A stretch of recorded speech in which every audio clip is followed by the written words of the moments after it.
was not surprising that two notorious music tragics like Prime Minister Anthony Albanese and his Arts Minister Tony Burke would choose a legendary music venue to launch their cultural policy. I did prefer it back in the days when your feet did in fact stick to the carpet. Let's just hope I'm a better PM than I was a DJ.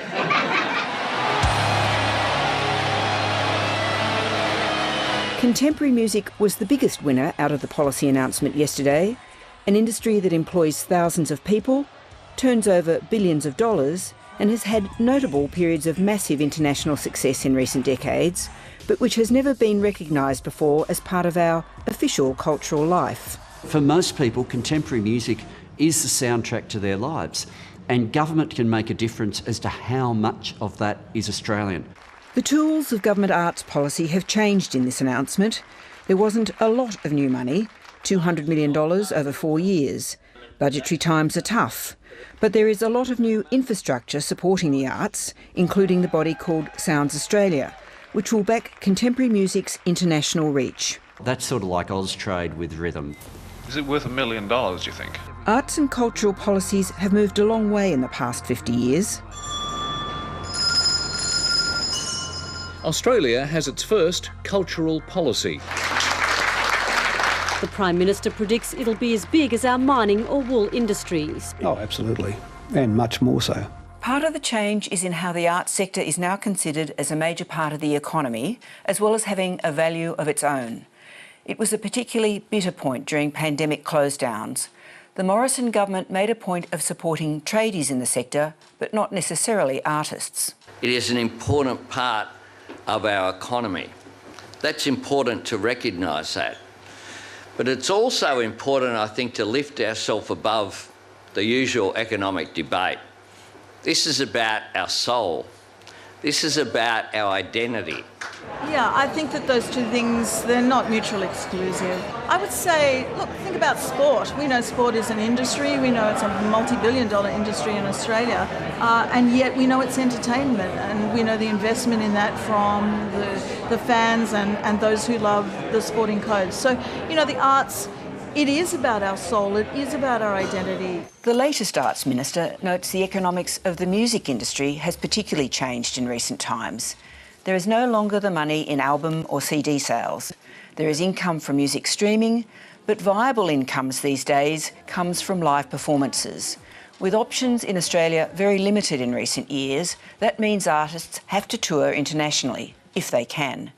This is what has led to the creation of Sounds Australia, the so-called Austrade with rhythm. What they do is they try to get Australian artists onto the billing for as many international festivals as possible.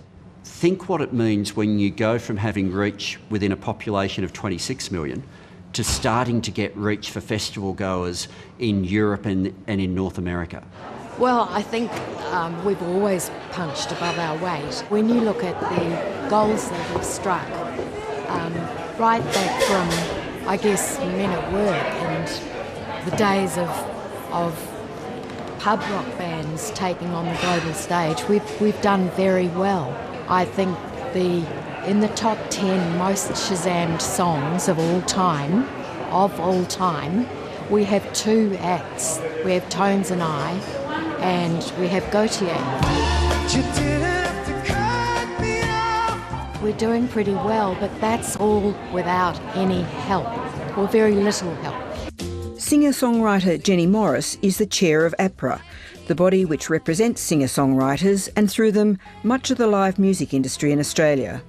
For her, it's not just about the actual support measures. We feel seen.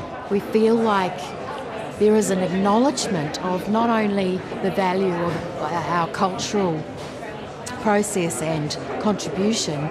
We know what we do is important. We know that because we get the responses from people who use our music and enjoy our music. Now it feels like the powers that be see us and understand the contribution we make. The government has put new structures in place to give Indigenous people more control over the funding of First Nations arts. It's so important for the nation's identity. If we can get to a point where we understand as a nation that how we are today can be a continuation of the longest living culture in the world, the oldest music practice in the world, then we'll start to harness the energy that only Australia can lay claim to. The First Nations performing arts sector and the arts sector in general has stagnated because of a real desperate need to invest in the next generation of arts workers, and that's in there. I'm absolutely overjoyed.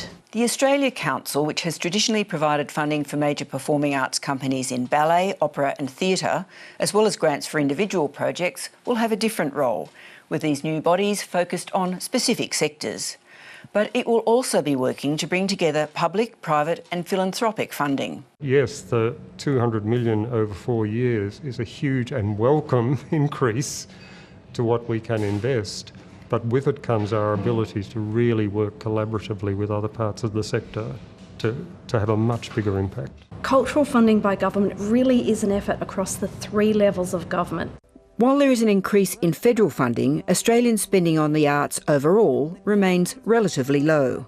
Australia ranks 23rd out of 31 OECD countries for investment in culture, recreation and religion. So while we have that potential to be a cultural powerhouse, we really need to step up our game if we want to be competing on a global level.